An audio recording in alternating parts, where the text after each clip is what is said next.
STAI Said Perintah Masohi cetak 80 wisudawan dan wisudawati. Sekolah Tinggi Agama Islam Said Perintah Masohi melaksanakan prosesi wisuda strata 1 bagi 80 wisudawan dan wisudawati dari 2 program studi, yakni Pendidikan Agama Islam dan Manajemen Pendidikan Islam. Acara berlangsung di Baileo Insinyur Soekarno Kota Masohi, Kamis 6 November 2025. Ketua STAI Said Perintah Masohi, Sarpa Marasabesi, saat diwawancarai di sela-sela acara wisuda menjelaskan pelaksanaan wisuda ini bukan akhir dari seluruh rangkaian kegiatan tugas sebagai seorang wisudawan, tetapi awal dalam memulai perjuangan yang sebenarnya.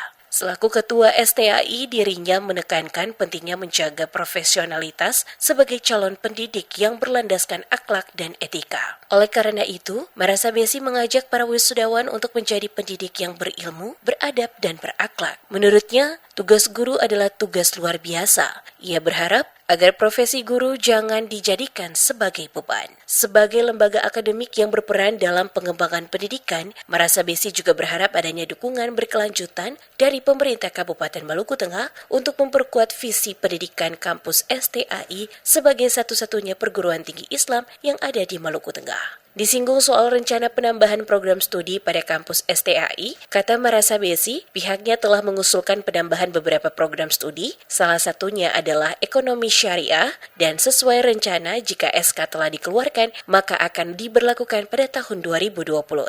Besar harapan bahwa semoga bisa berkah buat mereka, ke depannya bisa menjadi lahan pekerjaan buat mereka juga.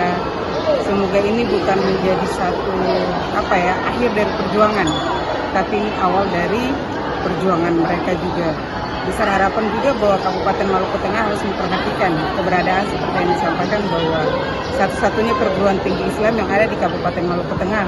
Sementara itu, staf ahli Setda Maluku Tengah, Zahlul Ihsan, yang hadir mewakili Bupati Maluku Tengah, Zulkarnain Awad Amir, menyampaikan bahwa wisuda bukanlah akhir dari perjalanan akademik, melainkan awal dari pengabdian kepada masyarakat. Dalam sambutan Bupati yang dibacakannya, Ihsan menegaskan bahwa Pemkab Maluku Tengah terus mendorong lahirnya pendidikan vokasi dan program pemberdayaan berbasis keterampilan di berbagai sektor. Menurut Ihsan, dengan kemampuan relevan, etos kerja yang kuat, dan mental wirausaha, para wisudawan diyakini dapat menjadi agen transformasi di daerah sendiri.